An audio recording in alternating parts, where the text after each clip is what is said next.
welcome to the May edition of Mixed Box Monthly. It's a bit of a cop-out because I'm revisiting a brewery that we've had before, which is Polly's. Basically, I accidentally bought 72 pints of beer over Bank Holiday weekend instead of 36. And as a result, my budget for beer buying this month was rather drastically affected. I had these Polly's beers anyway. I hadn't got around to drinking them yet, and I was keeping them aside to do a video because my Mixed Box Monthly I did before Polly's was all IPAs, pale ales, double IPAs, hoppy beers, which we know Polly's can do really very well. This time round, we've got no IPAs, no pales, nothing like that. These are all different styles of beers, so not hoppy beers. So I thought it was a big enough difference. We know Polly's can do those hoppy beers very well. Let's see how they cope with other styles. So yes, I thought that was a nice little way of going about it. So we're starting off with a bitter, a modern bitter called Out of Season, which is hopped with a Zaka, 4.2%. There is a load of bump written about it somewhere, I'm sure, but oh well. So yes, there it is there. Lovely amber colour, looks like a good bitter. Nice nose to it. What is that?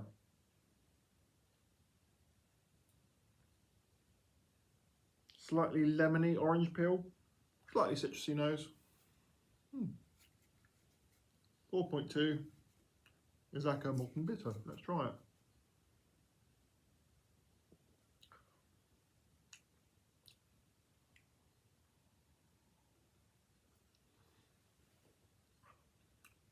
It's interesting that.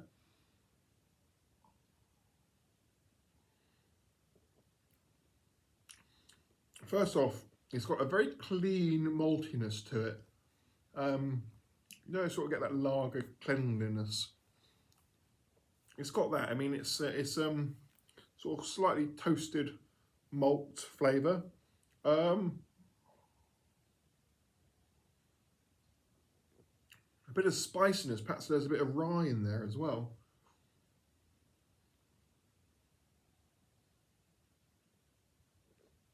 That's very refreshing. This has been out of the fridge for about half an hour, 45 minutes. So it's got a slight chill edge to it, but it's not out of the fridge cold.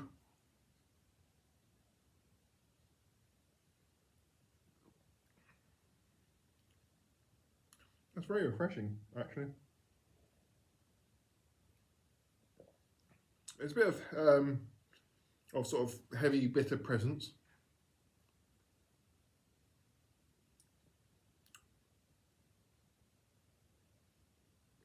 Slight fruitiness, but yeah, mainly a sort of like a rye spiciness, really.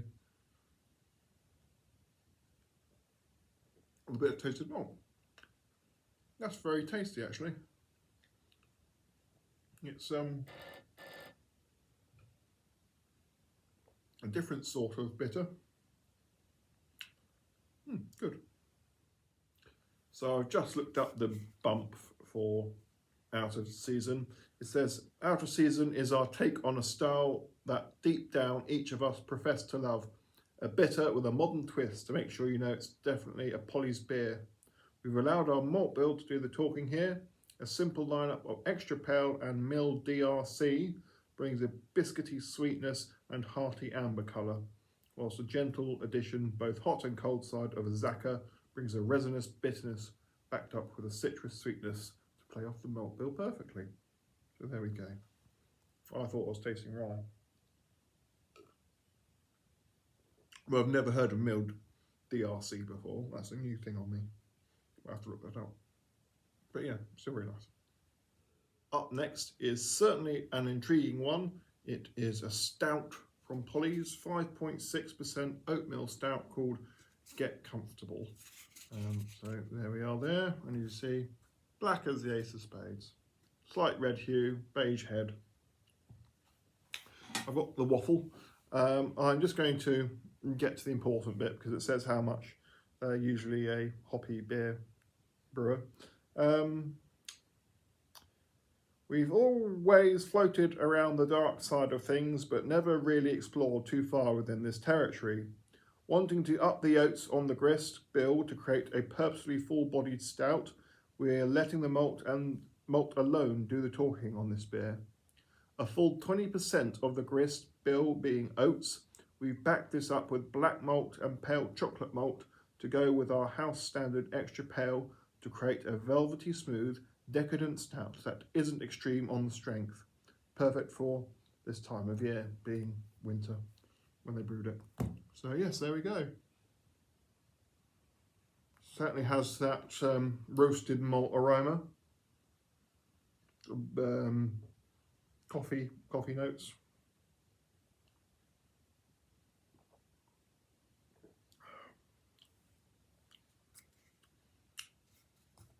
That's very dark.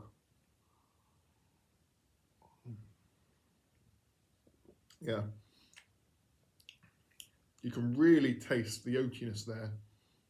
It's very hefty. Definitely an oatmeal stout.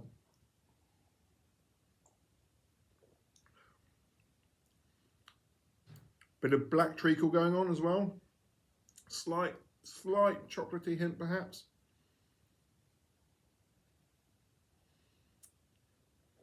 A bit of roasted malt bitterness. Is quite bitter and astringent actually. Very smooth. Very smooth. Until that bitterness kicks in.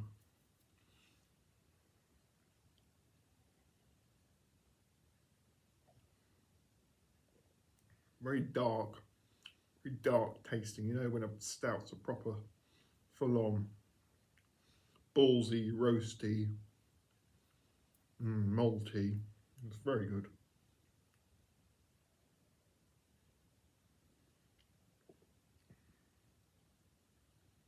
Yeah, got a bit of sweetness there, so a bit chocolatey, sort of just sweet general malty flavours. Burnt roasted malt, black treacle. Obviously very oaty as well. Good body to it as well. Polly's can do a stout very well. I mean, it's a bit warm today for a stout, in all honesty. It's a little mini May heat wave and a nice sort of 24-5 degrees outside, even at 7:30 at night, which it is now. And you know, in the winter that would be very welcome. Very pleasant on a warm day as well, but probably more pleasant when it's cold. But yeah, no, I'm happy with that. Again, it's been out of the fridge for about an hour now, so it's got a slight chill to it, but it's not cold. And that's exactly what we want for a stout. That's the reason why I took the bitter and the stout out first, so that it would get a little bit of warmth in them, because obviously the temperature you have beer at can drastically affect its temperature. And obviously being a little bit warmer, it's really accentuated the flavours.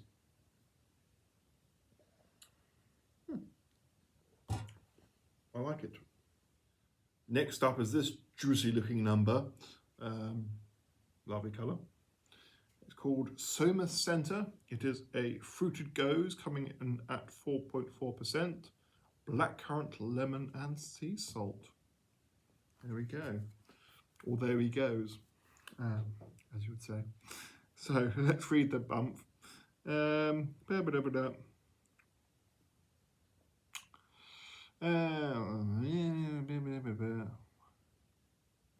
As another year of festivals draws to a close and we hibernate over the winter period once again, we have once again backed up our claim that amidst all the hype, juice and pastry stouts, there's nothing that seems to pique people's interest better than a bright red, stupidly fruited sour beer. A branch of the brewery we feel is becoming one of our strongest offerings with each iteration. Our brewers have duly obliged the brief and have gone all out on Soma Centre, bringing 50 kilograms of black currants to the party and buffing it up with a further 25 kilograms of lemon before rounding everything off with a hearty kilogram addition of sea salt. The result is a goes that is equally parts puckeringly tart and sweet. There he goes. Oh, nice artwork as always. I could definitely smell the salt when I cracked it open. Smells like sort of salted caramel, sort of saltiness. And the black currants, of course, are very prominent as well. So, here goes nothing.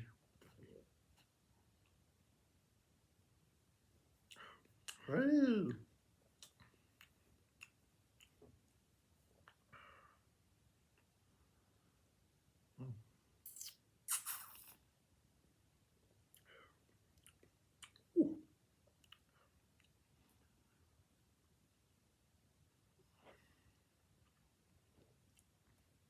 That is quite puckeringly sour, as it says. Wow.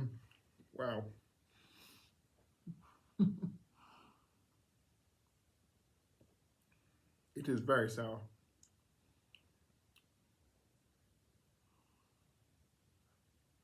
So all the components that they say are in the beer are there. A slightly creamy start to it. Starts soft smooth. Then it bloodens you around the head with sort of light, sort of fresh, zesty lemon, rich, fruity black currants, and a salty finish. We all love a salty finish after all. It does what it says on the tin. It is very sour. It's a sour. Thinking about previous sours I've had from Vault City and Yonder, they always seem to add a slight sweetness to it, which sort of softens the blow. This doesn't really have that. It is a pucker up sour. I suppose it has obviously fruity elements, which are softer, but whereas, you know, with some Yonder beers you get like a pastry sour and it has that sort of pastry maltiness which just makes it easy drinking, or there's a certain part of a Vault City beer, like a meringue flavour, which just softens the tartness of the fruit. This doesn't really have that. Other than the sort of the fruitiness of the fruits, which are both sour and slightly fruity at the same time. It's a bit hefty. 4.4, same. It's all right. It's good. Personally, I prefer a little bit of sweetness because I'm not the biggest fan of sours, but you know, that's still within my ability to drink. So yes, you know, fruity, flavoursome, sour. The saltiness is there as well, which is interesting. Very interesting indeed. So we move down to the clubhouse for our next beer. We have First Viewing, a 5.1% fruited sour, plum and red currant. There we go. And there's the beer there. A nice sort of orangey, pinky, reddy sort of colour. I'll dive in.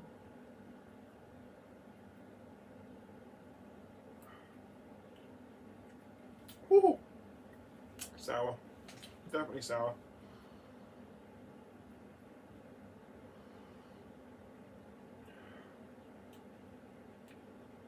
Obviously very acidic.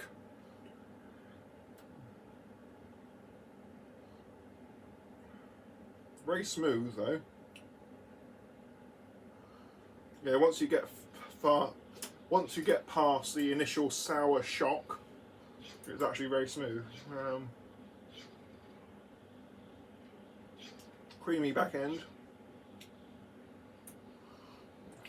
as the bishop said to the actress.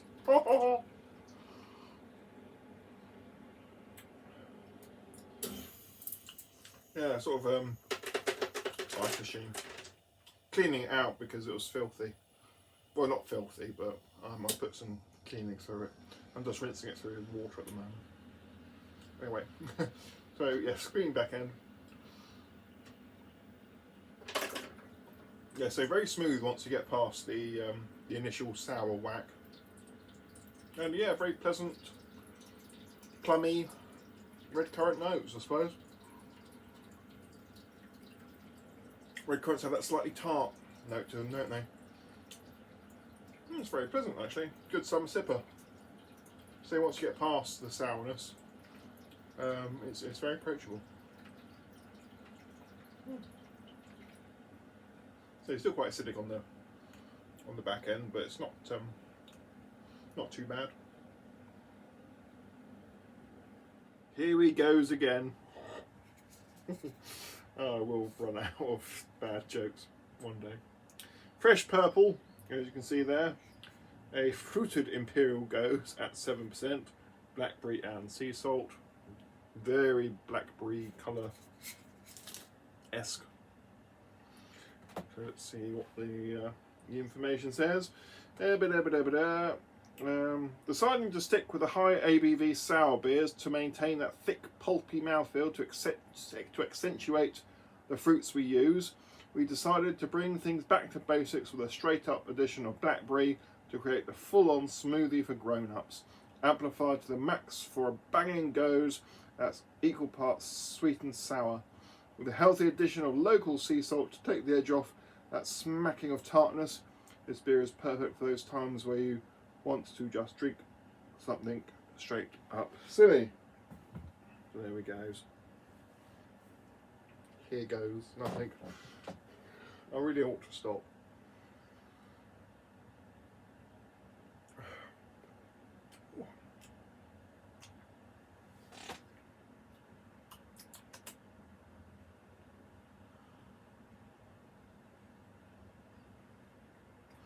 Again, you need a couple of sips just to get past the sourness.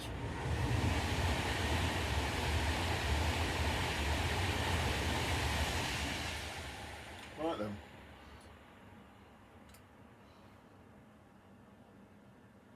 It definitely has really fruity blackberry presence.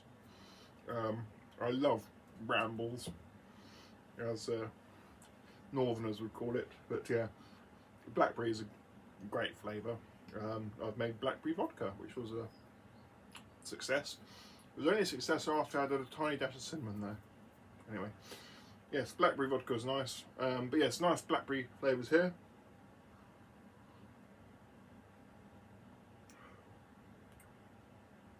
The saltiness comes at the end. Oh, dirty.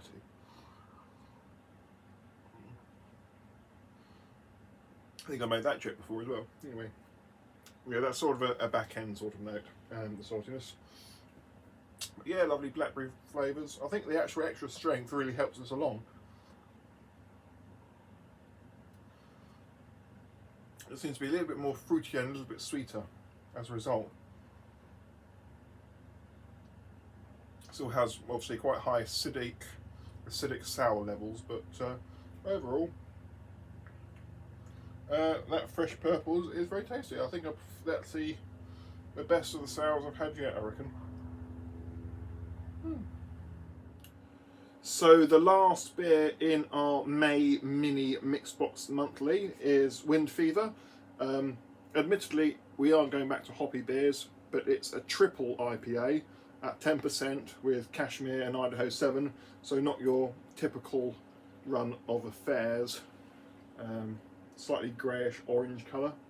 I say lovely artwork as always. So yeah, 10% tipper.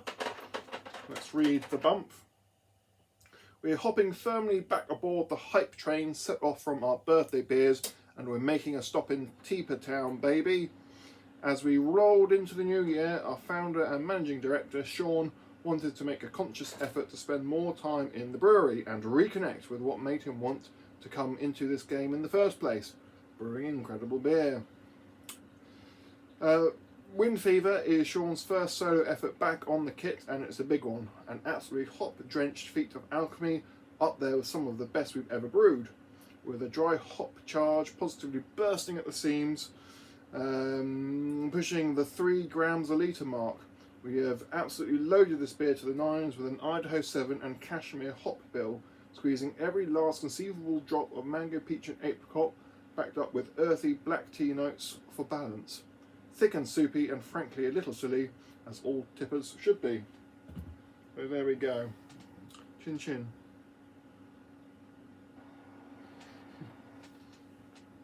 Oh yes. Yes, that's much more like it.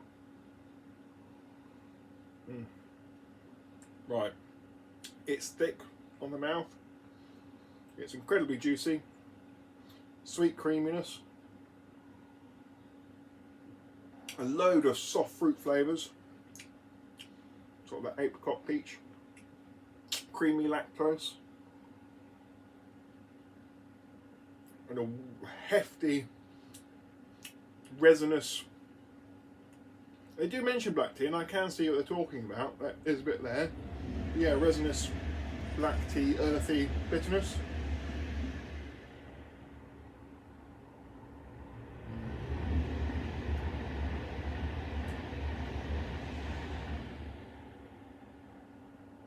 It's good, it's very good. The only thing I say is it's each extreme, so it's very, very sweet at the front. Very sweet. And then at the back end, it's very, very bitter. So yeah, instead of being sort of a nice sweetness balancing the bitterness and bitterness balancing the sweetness, you just get whacked by both. Sweetness at one end, bitterness at the other. Which actually surprised me a bit, because usually they get the balance spot on, do Polly's.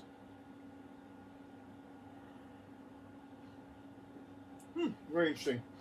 So yes, that's my Polly's Revisited Mixbox Monthly done. Let's say we looked at some of the sour beers, the stout, a bitter, and a triple IPA. They were all good. Polly's still are better at doing their IPAs and pales, I think. The sours were nice. They were nice beers, but I felt they were a little bit too sour for my tastes. Whereas something like Yonder or Vault City, they tend to add an extra sweetness to their sours, which counterbalances them nicely. I found Polly's beers were just, pardon me, full on sour, which isn't a bad thing, but it's not for me personally. The stout was nice. It was a good quality stout, and the bitter was again an acceptable bitter.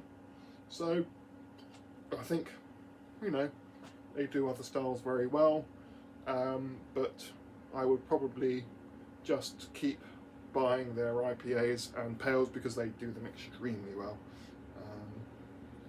So yeah, it's what I expected, to be honest. You know, the fact that they do their hoppy beers so well, they do their less hoppy beers nicely, but not quite at the same level, I don't think. So yeah, that's my cop out month done. Don't know who I'm going to go with next month. If